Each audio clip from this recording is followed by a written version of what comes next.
afternoon and welcome. As we begin, we acknowledge that Cornell University is located on the traditional homelands of the Gayakono, the Cayuga Nation. The Gayakono are members of the Haudenosaunee Confederacy, an alliance of 6 sovereign nations with a historic and contemporary presence on this land. The Confederacy precedes the establishment of Cornell University, New York State, and the United States of America. We acknowledge the painful history of the Gayakono dispossession and honor the ongoing connection of Gayakono people, past and present, to these lands and waters. Good afternoon. Welcome, Executive Master of Public Administration and Executive Master of Health Administration degree candidates and guests. My name is Maria Thompson. It is my privilege to kick off the first in-person December graduation ceremony for both of our programs. Executive students are unique in that they maintain full-time employment while simultaneously managing rigorous academic coursework. Our 2 cohorts deserve to be celebrated for doing both successfully during an unprecedented pandemic. Let's also not forget the sacrifices and support given by friends, family, and partners. Please join me in recognizing the people who have helped you get here today.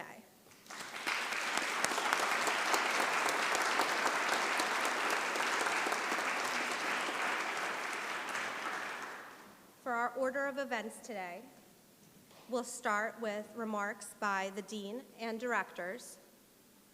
We'll follow with student service awards and student speakers. Then we'll award the degrees, sing the alma mater, and proceed for a class photo in the lobby. We'll follow that with a toast and reception, both in the lobby and the browsing library. And now, it's my pleasure to introduce Colleen Berry, the inaugural dean of the Cornell Jeb E. Brooks School of Public Policy. Prior to coming to Cornell in September of 2021, Dean Berry was the chair of the Department of Health Policy and Management at the Johns Hopkins University Bloomberg School of Public Health.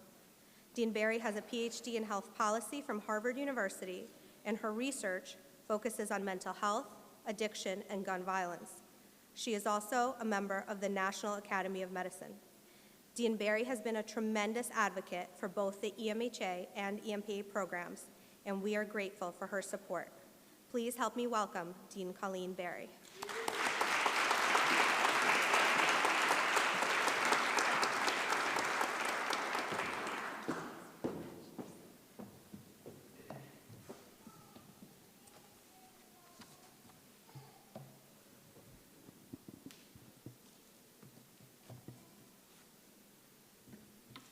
Good afternoon. To all of you, our Cornell Jeb E. Brooks graduates of the Executive Master of Health Administration and our very first graduates of the Executive Master of Public Administration, congratulations.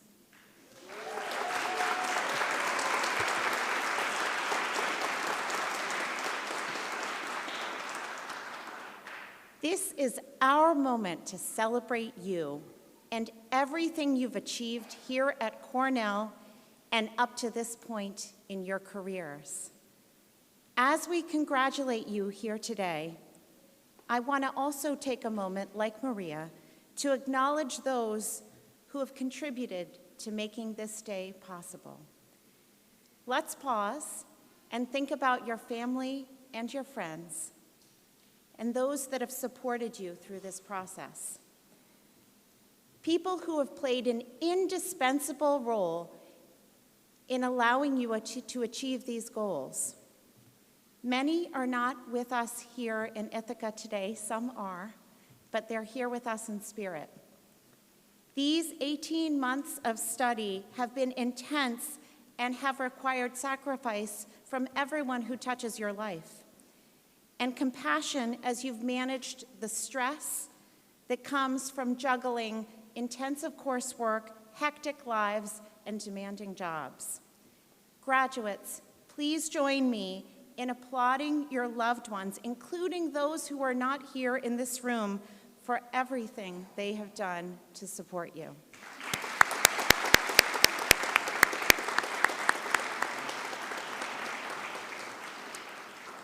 In addition, let me thank your faculty, your incredible program directors, and the unbelievably talented staff who have dedicated themselves to supporting you to thrive in your studies. Let's thank them now as well.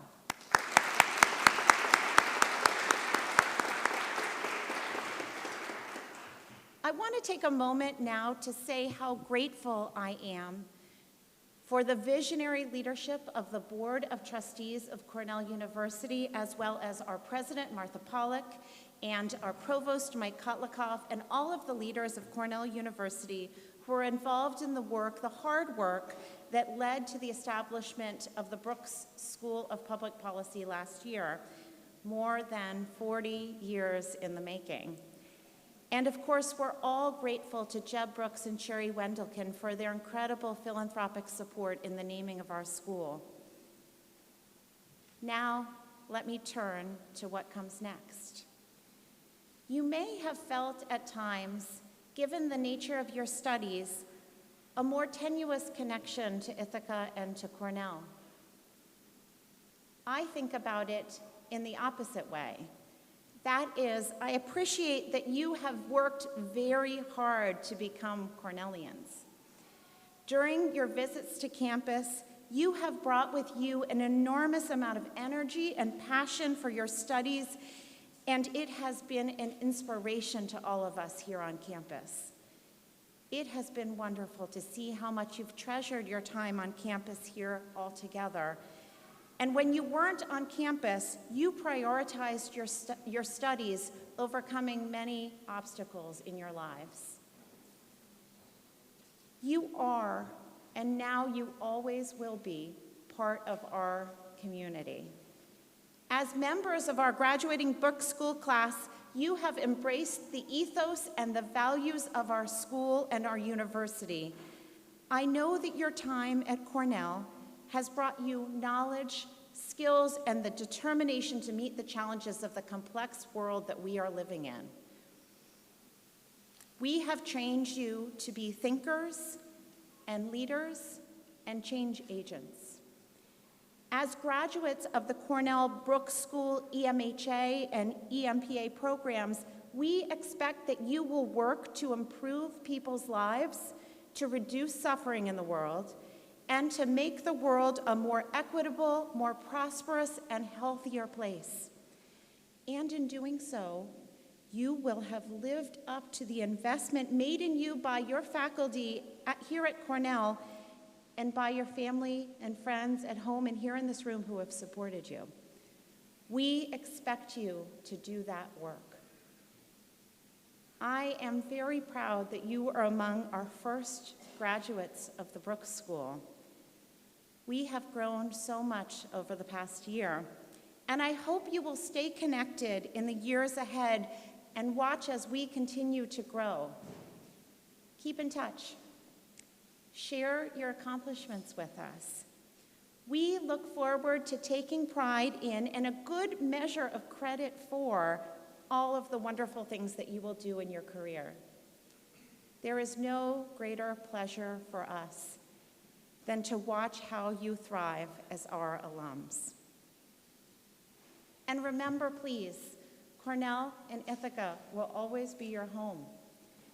Come back and visit us on campus. Mentor our students as alums and as leaders within your field.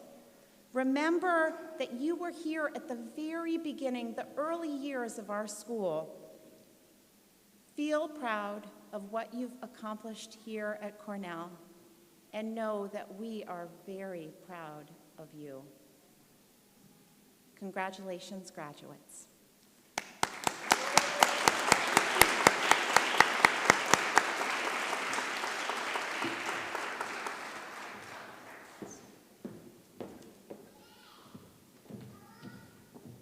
Thank you, Dean Barry. All right, graduates. In the fall of 2020 during the application process, none of us could have predicted how the next 2 years would turn out. We were in the middle of a pandemic that forced you to work harder than ever in your healthcare and public administration roles.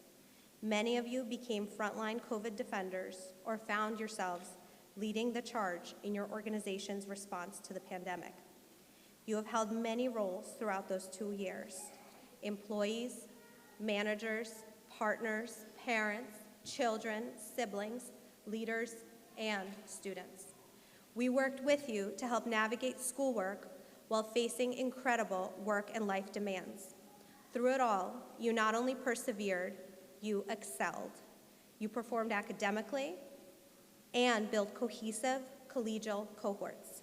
You've studied remotely for the majority of your time with us, which is a strategic decision.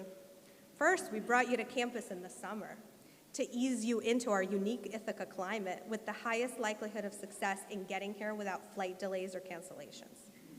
Not always successful, but good chance. This weekend, the gloves are off and you experienced the real deal. You made it. I'm so proud of all that you have accomplished, and I know great things are in store for this group. Throughout the program, I have seen our Executive Master of Health Administration students tackling new professional roles, growing your families, and taking care of each other when things were difficult. Take your first asynchronous course, Microeconomics with Professor Evans, for example. After having been out of school for a number of years, and for many of you not having prior exposure to quantitative subjects, this was a challenging endeavor to say the least. But you rose to the occasion. You formed study groups, organized virtual sessions, and persisted until each and every one of you was successful. I was amazed and grateful when we finally came together in person in June of 2021. I didn't know what to expect after 2 years of not being able to welcome students to campus, but I witnessed a heartwarming gathering. You are closer than many families I know, and you made the most of your time together, both in Ithaca and Boston, learning and creating your own adventures. I walked away from our week on campus not only full of ideas for future plans, but also with a new appreciation for the diversity of perspectives held by this cohort.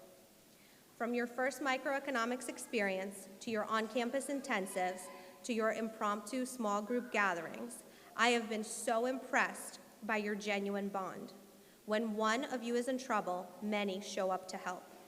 That is reflective of the impact that you've had on your classmates. You have also made a tremendous impact on our program. Your candid feedback, both through formal and informal channels, has made our program better. Based on your input, we selected elective courses and made changes to subsequent iterations of the program. Your thoughts continue to be welcome, as you will always be welcome at Cornell. As you join the ranks of Cornell alumni, I'm proud that you will be representing our program out in the world. I can't think of a more appropriate quote than this one from Dr. Seuss to reflect how well you've risen to the challenge of the upside-down, topsy-turvy last 2 years. You're off to great places. Today is your day. Your mountain is waiting, so get on your way. With that, I would like to congratulate you, the Executive Master of Health Administration and Executive Master of Public Administration classes of 2022.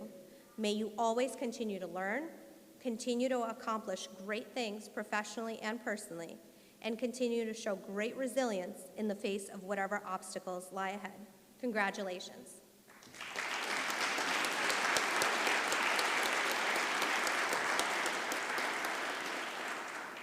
And now, it is my honor to introduce someone whose vision has guided the development of the EMHA program for the last 6 years. Someone whose mentorship I continue to be grateful for.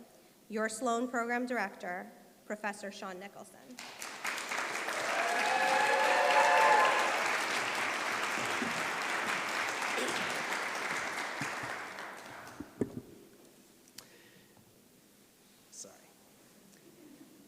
You did it. 18 months, 37 credits, 1 capstone project, 2 weeks in Ithaca, 1 weekend in Boston, countless Zoom sessions, and I'm sure even more countless bonding sessions with your classmates. So congratulations. I'm going to direct my comments most directly to the executive MHA students, but I think some of them hopefully will resonate with the EMPA students, given that the experiences, I think, are somewhat similar. But it's quite an accomplishment to work full-time, as you've done, somehow carve out time each week to study, and also remain engaged in your personal lives. And I'm proud of each of you, and I'm really excited to see where each of you take this degree as you go forward. When we started the EMHA program, our goal was pretty straightforward, and that was to double the impact of the Sloan program. We wanted to help educate and motivate current healthcare leaders who are already in positions of influence, as you are, and help make those leaders more impactful. Healthcare clearly needs competent and visionary leaders who have the tools to achieve their vision and the compassion to make a difference at the level of a patient and a consumer. I'm so delighted that you joined our third cohort. You've set a very high bar for other cohorts to aspire to. You bonded quickly, supported one another through thick and thin. You've inspired me and the rest of the faculty, and you've been a lot of fun to teach and to get to know. You're the first cohort that's actually spent both of your on-campus weeks on campus, fathom that, and the first cohort to travel and study abroad in Denmark, as many of you did in August. Part of what makes teaching executive students so much fun is that you tend to appreciate your education, I think, even more than undergraduates and, say, early careerists who are in graduate programs. You don't take it for granted, and you have the experience to teach your colleagues and, frankly, to teach the faculty as well. I do want to take my time to extend some thank yous. I would have you thank your supporters, but I don't want them to get smug since Maria and Colleen have already asked you to thank them. I want to recognize our 5 outstanding executives and residents, 4 of whom signed on for a second tour of duty. So those would be Joe Tassi, Denise Boudreau, Karen Metter, and Wyatt Gottbetter, and then our rookie, Bob Lancy. Hopefully they'll all sign on for a third tour of duty. The faculty, who are the intellectual heart of the program, for example, Julie Carmelt there can give a wave as your population health teacher. They're not here because they took their finals and then got off campus, but there were many residential MHA students who I think were excellent teaching assistants and certainly helped the faculty and hopefully helped the students as well. I also want to recognize some of the outstanding educators at eCornell. So Pete Garcia, maybe just give a wave. And Joe Ellis. Joe and Paul probably 6 years ago came to my office and thought they would get a quick no from me. They said, we think there's an opportunity to develop a degree program in healthcare for executives. And I said, sure, let's do it. So thank you, Joe. My biggest thanks go to Maria Thompson. We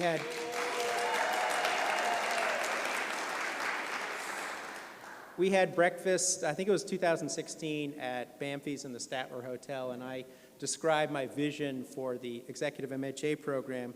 And she took this vision, which honestly was really just half-baked, partially formed, and she improved it and made it happen. She flat out gets things done, gets it done quickly, well, and with a smile. And as you know, she is the heart and soul of the program. And without her, many of you wouldn't have enrolled, and you wouldn't have had as great an experience as I think you have. So let's give another thanks to Maria.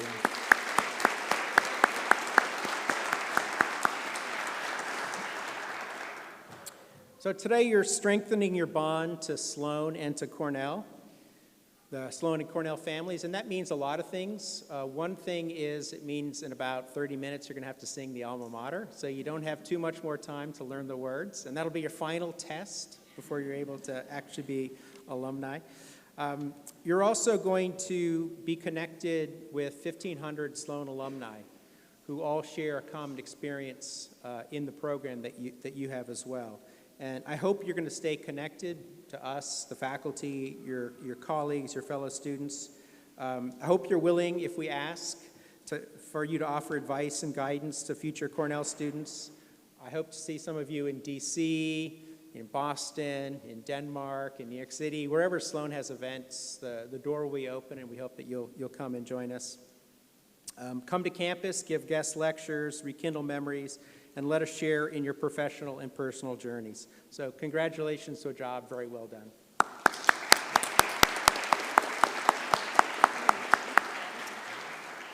So it's my pleasure now to introduce and call up Tom O'Toole, Executive Director of the EMPA program.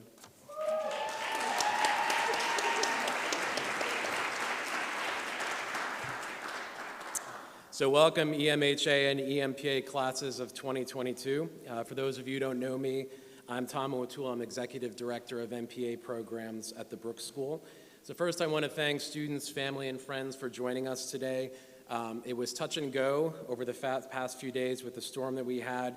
We're really thrilled to have you here with us celebrating the accomplishments of our graduates.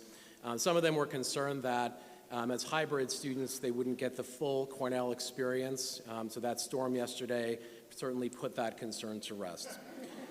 Since this is our inaugural cohort of EMPA graduates, I have to thank several truly visionary leaders whose tireless work helped us launch this really extraordinary program. Former Dean of the College of Human Ecology, Alan Matthews, who's here with us today. He's always been a tireless supporter of the MPA program, remains a tireless supporter through his teaching and mentorship of MPA and EMPA students. Brooks School Dean Colleen Barry, whose unique vision and leadership sees enormous potential for the role executive students can play in the growth of our Brooks School community. Maria Fitzpatrick, former director of the MPA program, who was an extraordinary partner in laying the foundations for the EMPA program. Paul Krause, Joe Ellis, Pete Garcia, their outstanding team at Cornell. We could never have done this without you. Thank you so much. We're grateful for the experience that you've provided our students. MPA Director Matt Hall, whose innovative leadership and extraordinary dedication have truly allowed us to raise the bar of our EMPA academic and professional experience. I also have to thank our committed EMPA faculty, many of whom are here today, as well as our wonderful staff, particularly Lisa Jones, Lydia Davids, Sarah Schupps, Cheryl Barnes, who worked tirelessly to make today special for all of our EMHA and EMPA graduates. So please give them a round of applause again.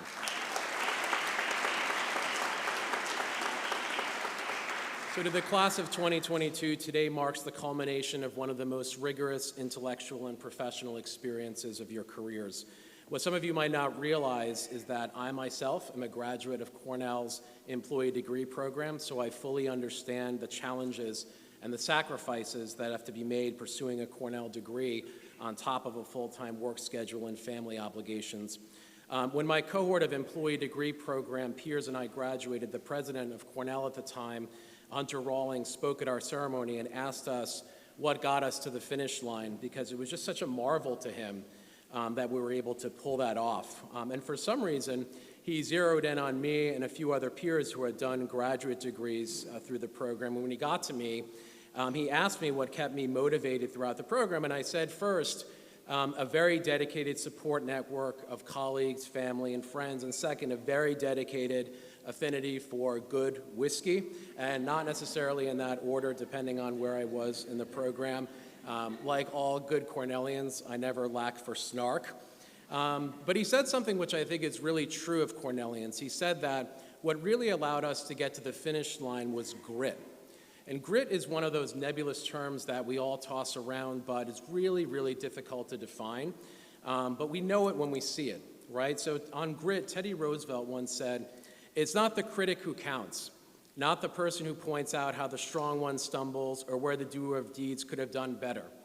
The credit belongs to the person who's actually in the arena, whose face is marred by dust and sweat and blood, who strives valiantly, who errs, who comes again and again, because there is no effort without error and shortcoming.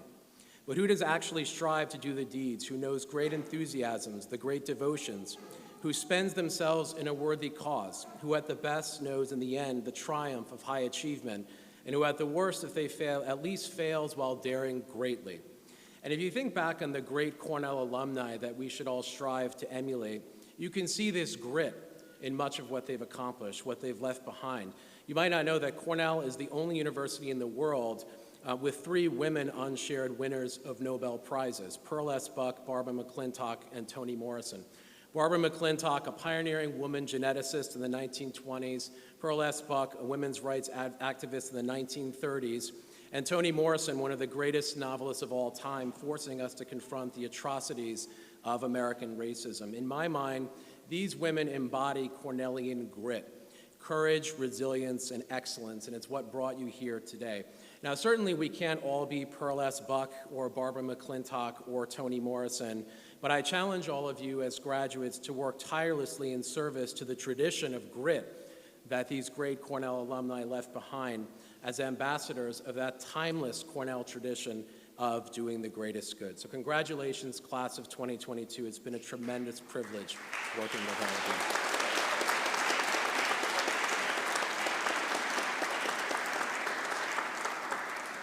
And now it's my honor to introduce the Director of MPA Programs at the Brooks School, Professor Matthew Hall. Professor Hall is a demographer whose research focuses on immigration, racial, ethnic inequality, population change, and demographic methods.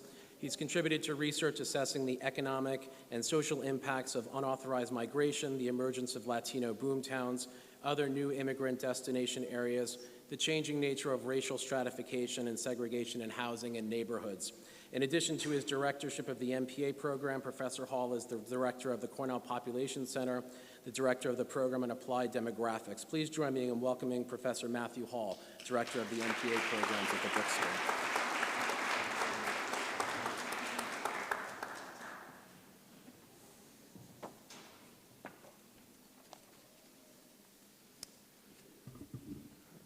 Well, thank you, Tom, and thanks to all of you, friends, family, faculty, staff, and especially our graduates, the inaugural EMPA and EMH class of 2022 at the Brooks School of Public Policy. Congratulations on making it through a program that was designed from the onset to be the most rigorous and challenging, and to push you intellectually, to generate new logics and new methodologies, to challenge conventions and norms, and to enrich through diversity of your professional and your lived experiences. The Cornell EMPA was designed from the start to be the most rigorous experience in public affairs education. It was also built from the start to be a new kind of educational program, one that transcends the norms of whiteboards and podiums, where world-class Ivy League education can be delivered to homes all around the world. And after landing here during our first snowstorm, you're probably glad that we could bring Cornell to you without the snow and the sleet. But this degree, your degree, is not only about how it reaches you, but about who it reaches. Career professionals, organizational leaders, and change makers who are already doing the work every day to administer our systems of governance and public affairs in our health systems. The program is only what it is because of the incredible public service that you're doing in parallel to your studies and to the real-world experiences that you can bring into the classroom and into class discussions and into group projects. Now, with any brand new initiative, you can expect some curveballs and wild pitches, and despite having some true visionaries, superstars developing this degree program, I especially want to call out my predecessor, Maria Fitzpatrick, and of course the legend, Tom O'Toole. And along with having the most incredible program staff delivering the classes and experience, despite that, what we didn't anticipate was launching this new program amidst a global pandemic, the uprooting of social and economic life, and the deepening of political extremism around the world. But it is to the incredible credit of all of you that you took on this and accomplished so much during these times and at this point in your careers. And I know to be here today took a lot of sacrifice.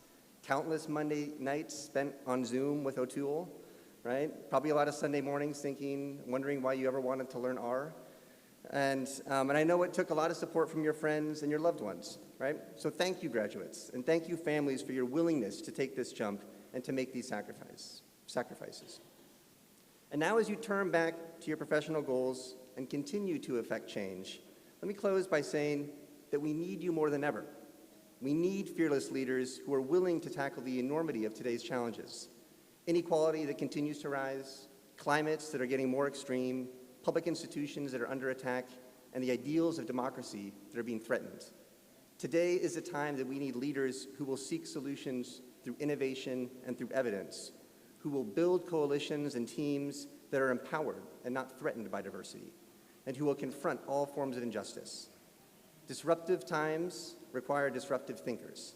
And I know that as you embark on the next stages of your careers, we can count on you to make those positive disruptions in ways that will make the world healthier, better, and stronger.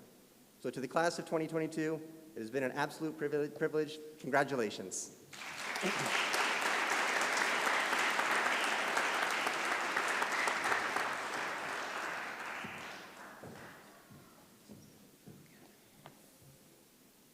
I'm honored to present the Sloan Service Awards to 2 students who exemplified service to their classmates and the Executive MHA program.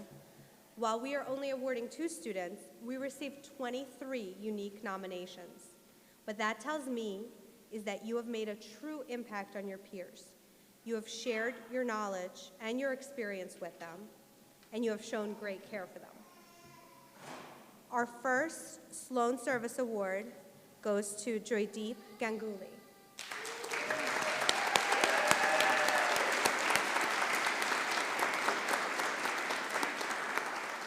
Joydeep couldn't be here in person today. Hopefully he's watching on Zoom because he's taking care of his family. But we absolutely want to recognize the indelible impact that he has had on his classmates and our program. Joydeep is thoughtful, humble, and a great communicator. He's sincere in his passion to affect change in his community and in the pharmaceutical industry. Many of his classmates consider Joydeep a mentor who shares helpful information to contextualize their learning. One student wrote, "Every time Joydeep would speak, it would always be so insightful. I felt that he pulled the rest of us up by being in this program." Joydeep's classmates also commended his kindness. Another student wrote, "He brings such a wealth of knowledge and expertise. He's extremely humble and contributes in a way that blows me away each time. And most of all, Joydeep leads by example." Congratulations, Joydeep.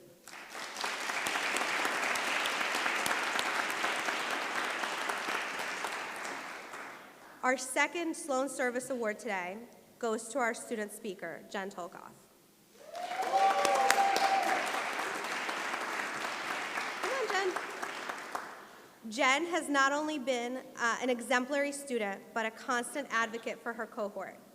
Jen's classmates call her the embodiment of class spirit, someone who has kept the students organized, supported everyone, and has been a great asset to this cohort.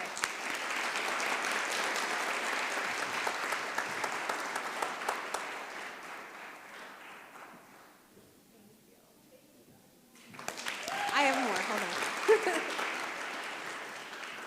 Jen has brought the group together by organizing study sessions, dinners, and even a virtual baby shower for a classmate. One peer wrote that Jen is fastidious and brilliant. She was always willing to go the extra mile to support any of her classmates and provide intellectually stimulating perspectives and ideas. Another student commented that Jen is a leader and a scholar. She's a true colleague, friend, and amazing person, a great credit to the EMHA program. Congratulations, Jen.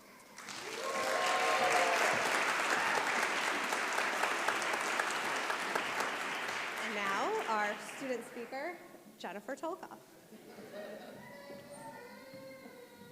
Those comments are very sweet. Thank you, guys. Hey, Liam, stop crying, buddy. It's okay.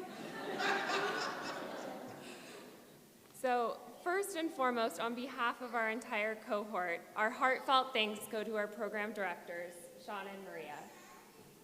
Sean, thank you for providing that foundational course that all other courses built upon. Your thoughtful delivery and ability to distill complicated concepts into understandable material is a gift we admire and appreciate. This is also a microcosm of my learning environment this year. Maria, thank you for all that you did behind the scenes to make this program run so smoothly, and for ensuring we had 2 on-campus intensive weeks despite new variants and pandemic developments. Thank you also for carefully interviewing these smart professionals that I got to learn from this year. The beauty of an executive program is that as a student, now 2 of my 3 kids are crying. The beauty of this executive program is that as a student, we're learning alongside experts in various positions across the healthcare industry. We were able to discuss the pandemic strain on the healthcare system with Drs. Vanessa Price and Dr. Greg Adaka, both of whom were joining classes in between busy shifts in their emergency department. We discussed real-time FDA decisions with Joydeep Ganguly, a nationally regarded pharmaceutical operations executive. We evaluated patient access problems with rural and community-based healthcare providers like Dr. Eddie Akbar, Dr. Amy Maurer, Dr. Mark Fensel, and Dr. Rika Mackert. All of these individuals know those struggles very well. We studied insurance companies with Joanna Amond, an actuary and consultant to insurance organizations who rely on her expertise to set their premiums. We better understood the prevalence of different variants in vaccine efficacy from Qiling Zhao, a chief scientific officer and laboratory director focusing on infectious diseases. I wish that I had more time to go over every one of these graduates because each one is an expert in their field and brought depth and breadth to the coursework that's not available in traditional programs. For all of that, Maria and Sean, thank you.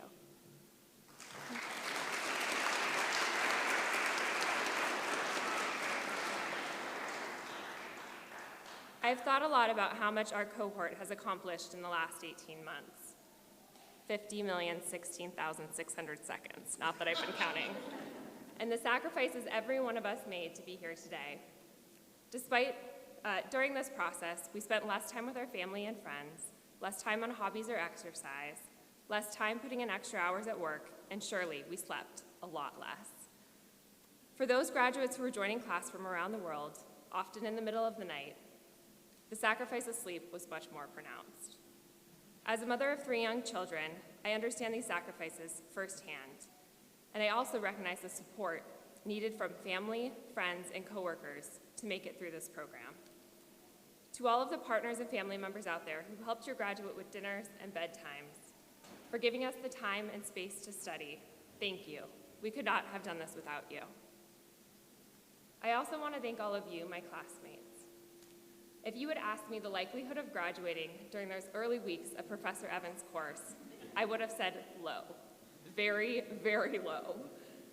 But despite our careers, our family obligations, and all of the other important demands on our time, we all managed this extraordinary feat.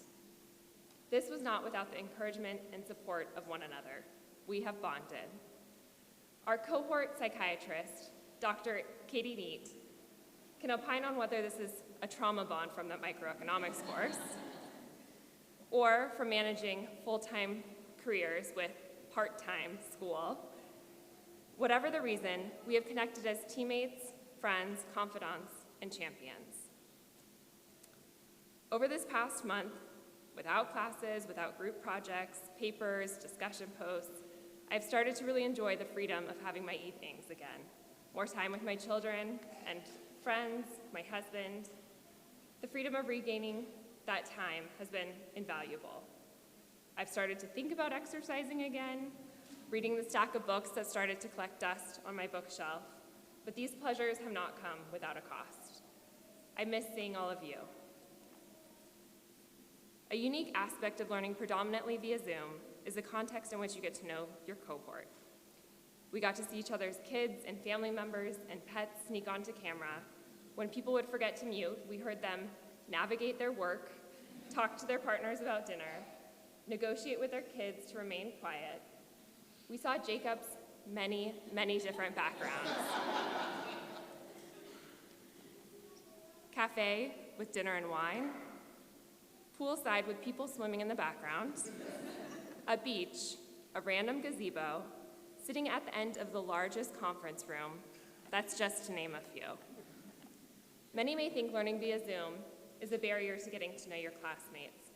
I believe it helped us get to know one another and who we are outside of school even better. I'll miss the high-quality professors who challenged our understanding of business operations, who helped us recognize health equity issues and encouraged us to identify solutions, who demanded we think strategically, who had us make bold predictions about the future of healthcare, and who insisted we approach leadership like Vince Lombardi. They gave us the knowledge and tools we needed to be the best healthcare leaders in the industry. But of all these things, I will miss learning from all of you the most. You have taught me more than I could have ever hoped for. This group is truly remarkable. And this was mentioned already, but I want to reiterate.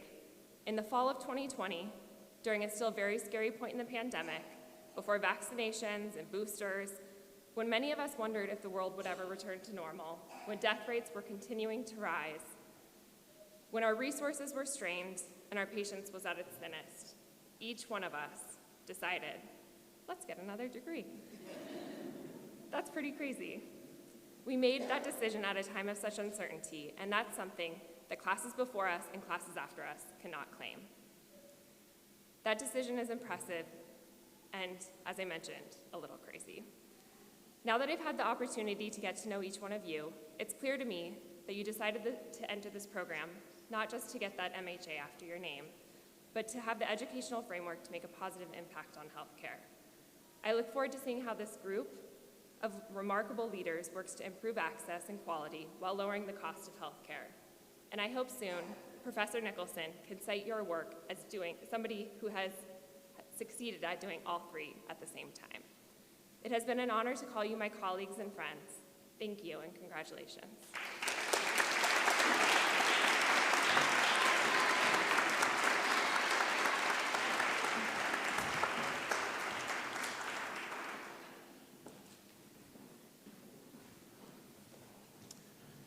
The EMPA Student Service Award is presented to a remarkable professional whom I deeply admire and whom her peers admire for her innovative leadership and dedication to a career protecting the most vulnerable among us.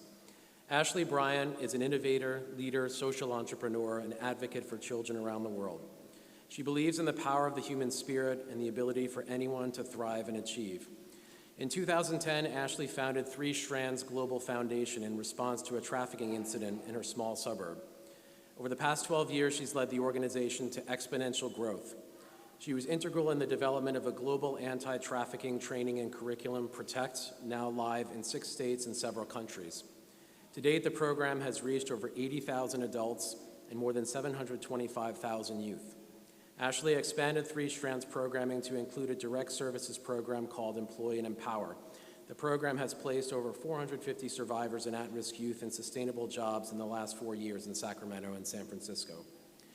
A frequent panelist and keynote speaker, Ashley has presented to groups around the world. Her presentations have covered topics ranging from data and impact to prevention to system collaboration to address the root causes of exploitation. She also frequently consults with legislators and state attorneys general on anti-human trafficking legislation, having helped author and pass AB 1227, the Human Trafficking Prevention Education Act in California, the first legislation of its kind in the United States. Ashley, thank you for truly doing the greatest good and for the many contributions that you've made to your EMPA cohort.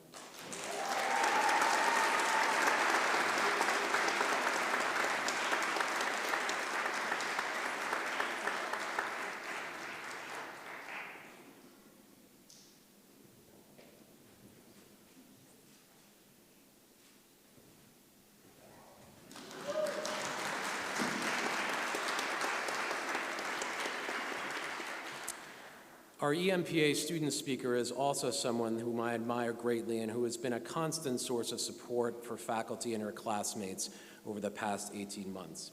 Mary Papamarcu is a managing director at Morris Capital Management, a global asset management firm, where she leads marketing, business development, and relationship management for the firm. She joined Morris in 2021 from Okeanitis Consulting, where as managing partner, she developed marketing strategies for small businesses. Prior to Okeanitis Consulting, she spent over 14 years at Hotchkiss & Wiley as a managing director and equity owner, where she managed strategic partnerships with national retail and retirement firms. She began her financial services career at Merrill Lynch. Mary, thank you so much for your generosity, your empathy, and your commitment to the EMPA program and your cohort.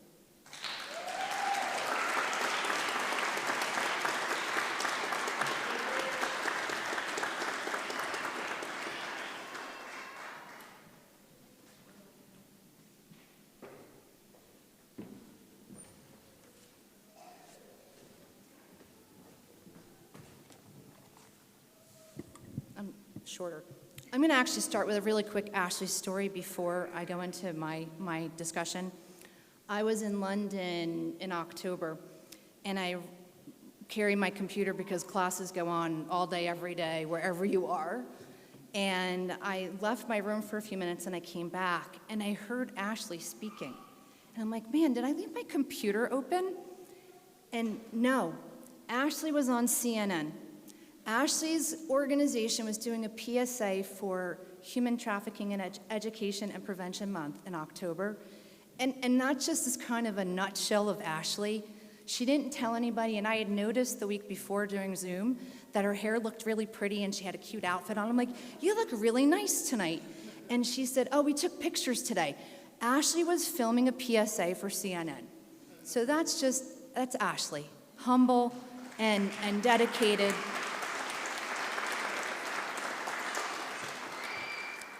Good afternoon, Dean Barry, fellow graduates, family, faculty, and staff. I am humbled and honored to be speaking on behalf of my colleagues in the first EMPA cohort of the Brooks School of Public Policy. For those of you unfamiliar with the program structure, we took 31 classes over the course of 18 months. And in those 18 months, I started school and a new job on the same day, June 1st, 2021.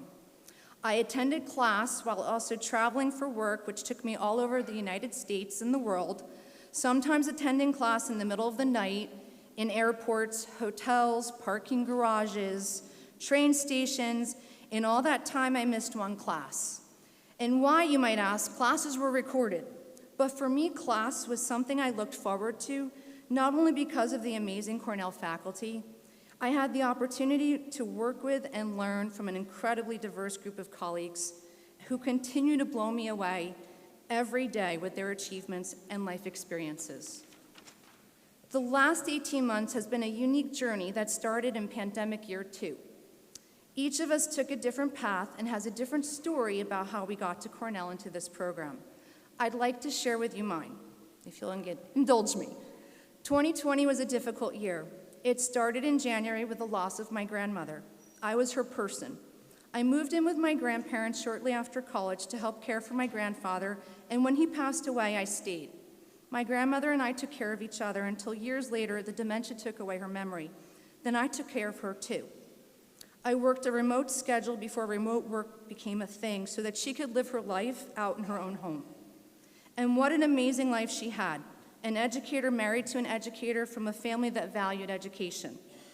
In February of that year, my job ended after over 14 years. It wasn't planned and not my choice, but I wasn't worried. I would take a month or two and figure out what I wanted to do next. In March, the world shut down, and no one knew then how long that would be. In April, my best friend from college, a tax attorney and my sorority little sister, Colleen, helped me start a consulting firm. I would put together the marketing and business plans for the firm she was providing compliance services for. It was a great arrangement, and we started working together with several clients. Then one day, she went to sleep and didn't wake up. In the first 9 months of 2020, I'd lost 2 jobs and 2 people who I loved and cared deeply about while living in the relative isolation of a pandemic. So now what? I'm too young to retire. I'm not independently wealthy. I can't watch The Price is Right all day. Thankfully, I had my volunteer work to keep me busy. I serve on the Rutgers University Board of Trustees, the Rutgers University Board of Directors, and until recently on the executive committees of both, while going to school. I also serve on the investment committees of the Phi Sigma Sigma National Sorority Foundation, the Associate Alumni of Douglas College Endowment Fund, and the Rutgers University Foundation. Volunteer work is great, and I love it, but I needed a new plan, something that would make my Yaya and Colleen proud. I realized then that I am the luckiest human being on the planet. I have what is called a blank slate to start over. I have a family and friends who love and support me, 2 fresh new kittens who have made me the center of their universe, some money saved, and a strong professional network. I ask you all, what would you do if you could make a fresh start, knowing a whole lot more than you did when you were 21 years old?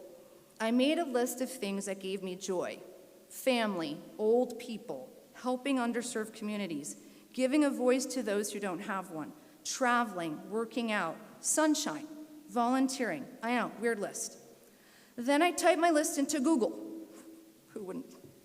I don't know how, I don't know why, the Executive Masters of Public Administration program for Cornell University advertising block popped up in the middle of that search screen. Interesting, I thought. I click in the box. A master's program had never been an option for me. Over the course of my 25-plus year career in financial services, I traveled for work. My colleagues, skip the page. I worked long hours, I spent a lot of time with my grandmother, and in-person classes were never possible. I clicked in the box, I read about the program, closed the computer, and didn't think more about it. But now I've clicked in that box, and it pops up every so often when I'm doing a search. I click into the Cornell EMPA program again and enter Devin Pappas. I'm pretty sure Devin is not here today. But if not for Devin, maybe I wouldn't be here in front of you. So either divine intervention of the universe or Google Web Analytics thinks Cornell is something I should spend a little bit more time researching. I meet with Devin, I attend the information session, I interview with Professor Tom O'Toole, and now I can think of nothing more than wanting to participate in this program. This program is everything I had hoped for and more. It has given me the tools to be a better board member and a better global citizen. I've been challenged and my brain has been stretched. I like school so much more now than when I was an undergrad, the actual school part.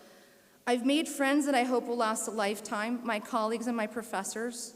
I look forward to taking advantage of all that being a Cornell alumni offers me. Many days I didn't think I belonged.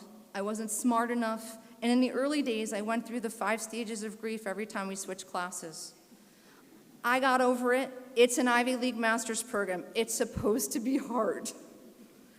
There's a long list of people I would like to thank. Professor Lori Miller, Professor Matthews, Professors Derek and Laura Cabrera, Professor Tarcisio Alvarez Rivero, Professor Geddes, Professor Grasso, Professor Mathiasen, Professor Brenner, Professor Sue, Pete Garcia, thank you.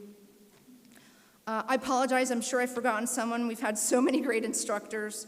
Thank you to the staff at the Brooks School, Lisa Jones, Sarah Ship, Lydia David, Cheryl Barnes. I have an immense gratitude for the counsel and support of my advisor, Tom O'Toole, who believed in me when I didn't believe in myself. Tom, this program means so much to me because you're leading it. And there aren't enough words to express my appreciation for you. I am thankful for my amazing family who made it possible for me to be here today, my sister and my oldest friend, Dina. More than anything, I want to say thank you to my mom and dad, who can't be here today, who sacrificed everything so their 3 girls could have an education and opportunity. I know they are proud of me, but I couldn't be prouder of where I come from and who I am because of them. My dad always says, God bless America. Where else can an illegal immigrant come, raise his family, and realize the American dream? I'd like to conclude with 2 parting nuggets of Mary wisdom. First, surround yourself with people who make you want to be the best version of yourself and live your best life. And second, never say you're overwhelmed. It sounds like you're in over your head. Tell people you are oversubscribed. There just isn't any more time to take on something new. As we graduate today, I'm looking forward to new projects and opportunities, maybe even more school, because for the first time in 18 months, I am no longer oversubscribed. Thank you so much, and congratulations, fellow EMPH and EMPA graduates.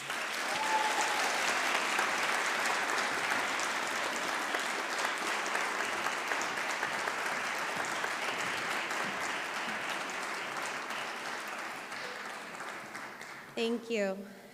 We'll now proceed to the awarding of degrees. So our graduates will come on stage if they have young children that have been integral to their experience and would like to come with them. We welcome that. So you can bring them over to my left and then collect them on my right. Okay, I'm ready. I'm ready when you are.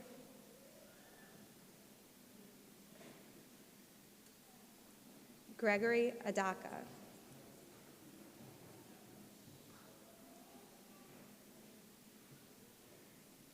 Marlon P. Aguilar.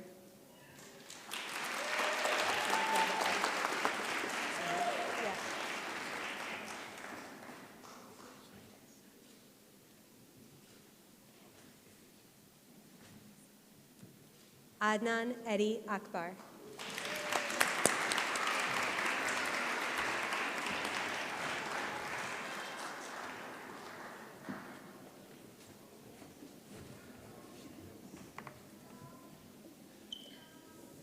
Akiola Akimade.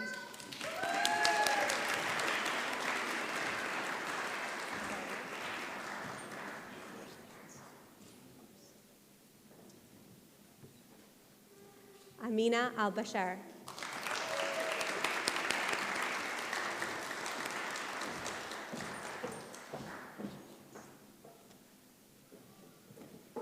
David Anthony Allen Matheson.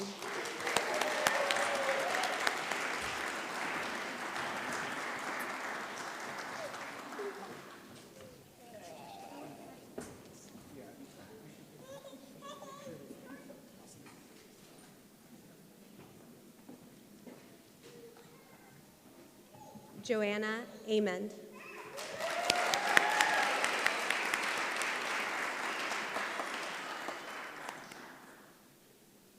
John Juancho Punsal Batista.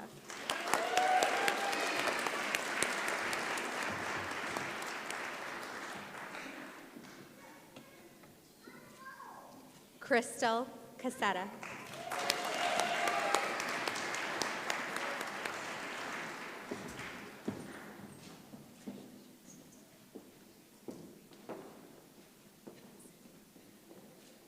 Claire Chambers.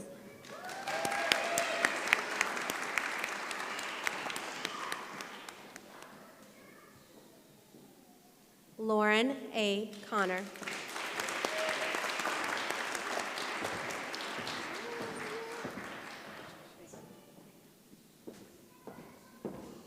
Did you see the picture?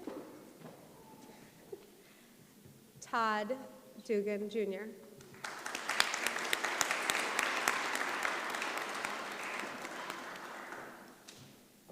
Mark Fenzel.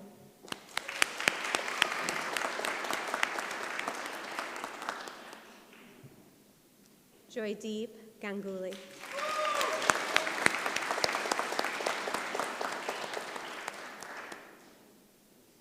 Richa Garg.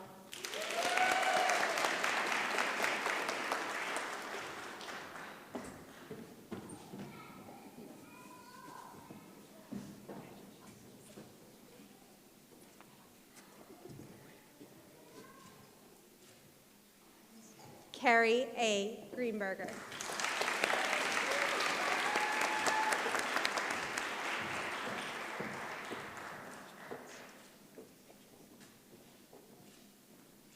Blake Hamilton.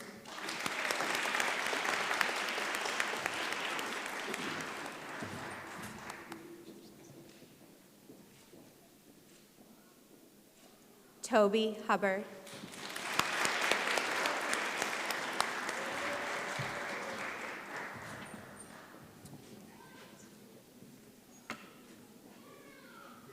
Ashley Lusinger.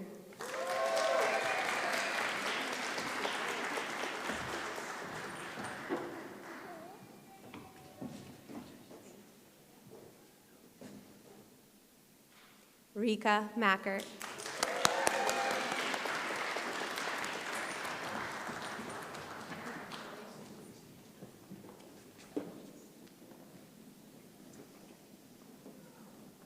Kevin Maharis.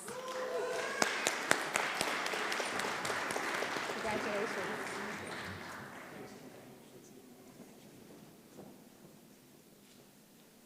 Amy Mower.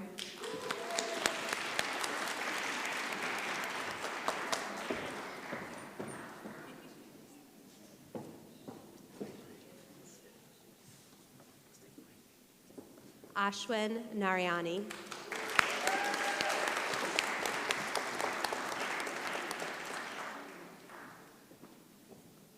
Catherine Neat.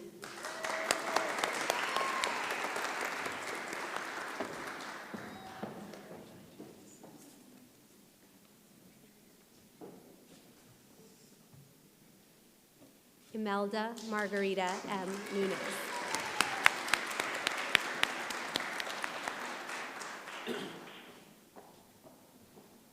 Shavina Patil.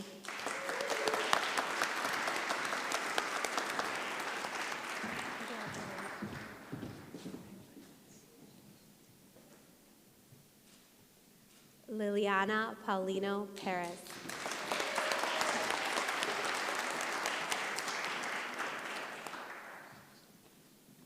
Vanessa Price.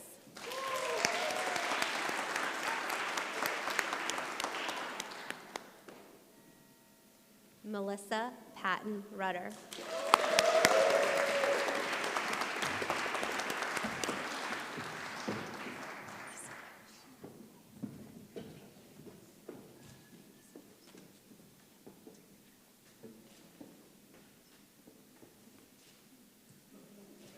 Yi Shi.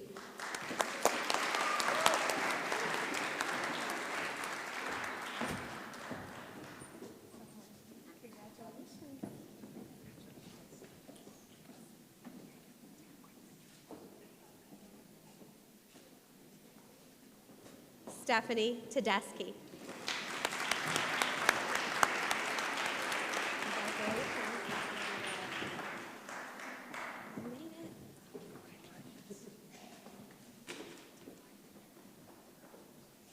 Mary Jennifer Tiffer.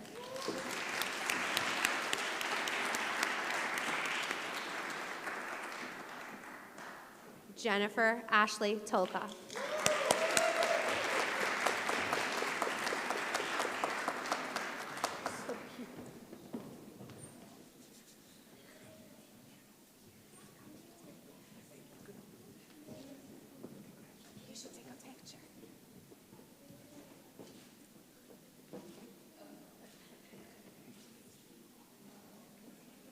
Nicholas Vasquez.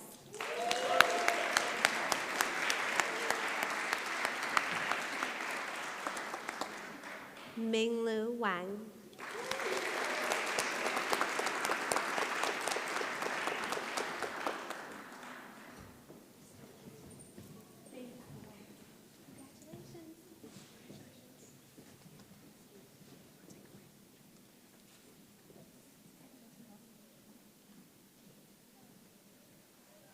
Han Ji Yu.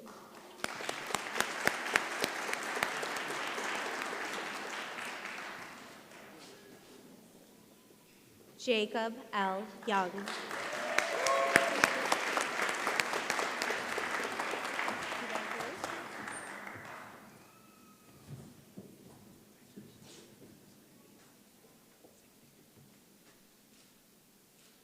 Qiling Zhao.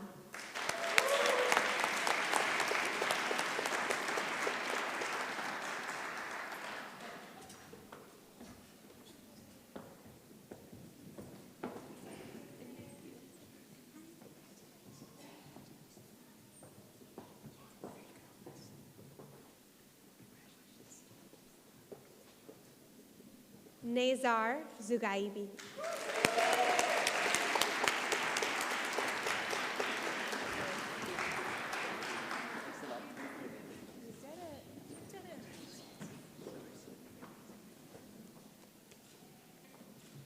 Congratulations.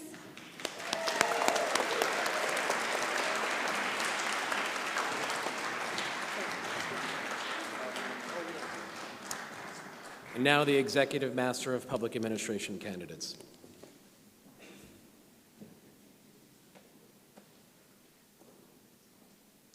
Jose Maria Alvarez Hernandez.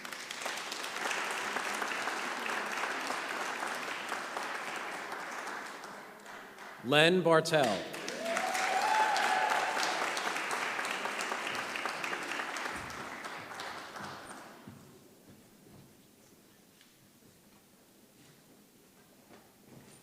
Christopher Battle.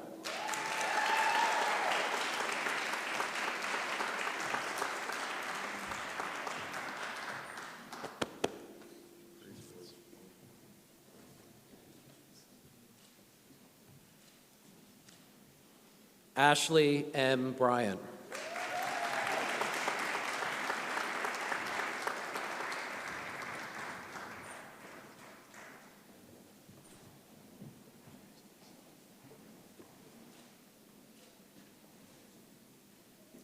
Lizeth Flores.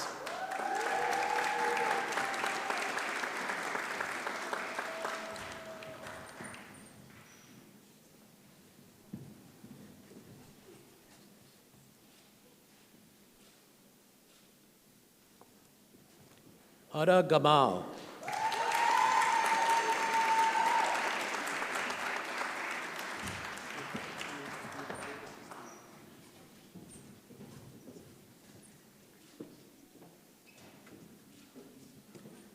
Myra Garcia.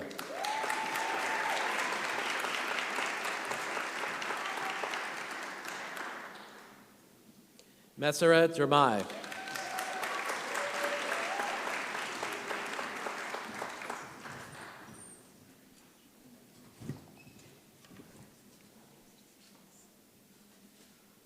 Priscilla Shroy Glover.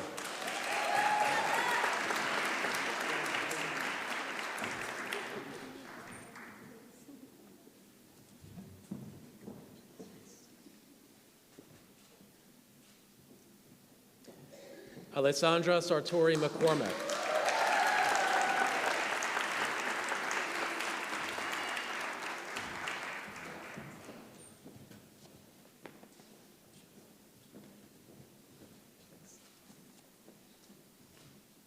Ashley Meyer.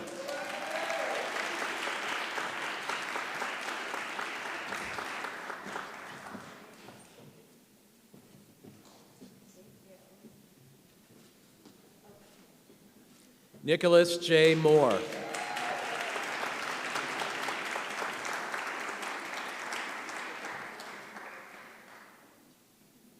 Chelsea Gwynn.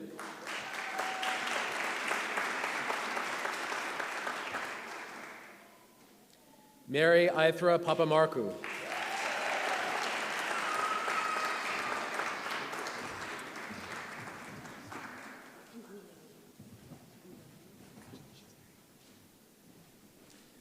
Ramo Katikbak Rubiales.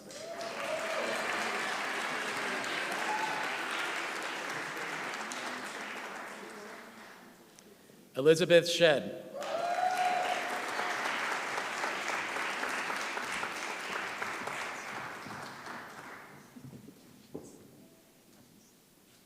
Zai Kendra Thao.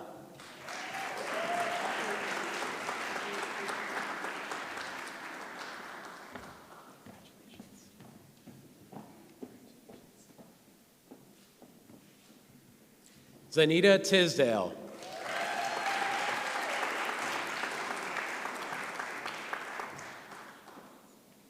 Jessica May Wurtzler.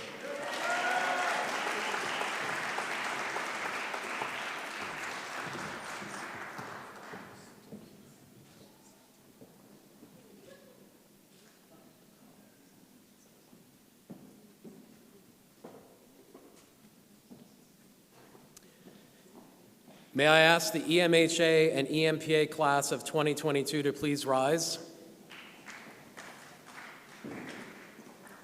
Not yet. Faculty, staff, friends, and family, I present to you the EMHA and EMPA classes of 2022.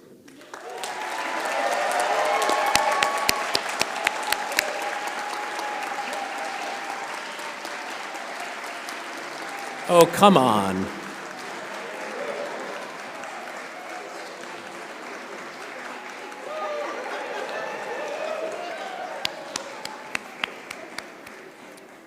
So before we recess, please join us in singing Cornell's alma mater. The words are printed in your program.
Congratulations to all graduates. We'll allow faculty and students to process out first, and we invite all of you to join us for a reception following, as well as photos in the library. But thank you all for coming. Please travel safely home, and congratulations again.